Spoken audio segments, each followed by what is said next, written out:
उजनी धरणामधून सध्या शेतीसाठी पाणी सोडलं जात आहे। आज उजनी धरणात आणि जायकवाडी धरणात किती पाणीसाठा शिल्लक राहिला आहे याचा आढावा आपण या व्हिडिओच्या माध्यमातून घेऊयात। मंडळी, त्याआधी आपण जर आपल्या हक्काच्या हॅलो बळीराजा या चॅनलला सबस्क्राइब केला नसाल तर नक्की सबस्क्राइब करा, जेणेकरून आमचे अपडेट तुम्हाला लवकरात लवकर मिळतील।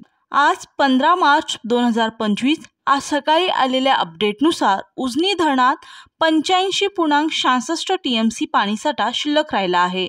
तर यातील उपयुक्त पाणीसाठा हा 22.1 TMC इतका आहे।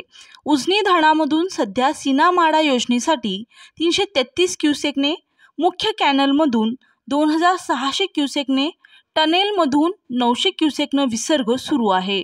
आजच्या अपडेटनुसार उजनी धरण 41.8% आहे। आता पाहूयात जायकवाडी धरणाचे अपडेट काय आहेत ते। जायकवाडी धरणात 74.35 TMC पाणीसाठा शिल्लक राहिला आहे। तर यातील उपयुक्त पाणीसाठा हा 48.29 TMC इतका आहे। मागील 24 तासाची आकडेवारी पाहिल्यास धरण 63% आहे। गतवर्षी याच दिवशी धरण हे साधारणपणे 24% होते।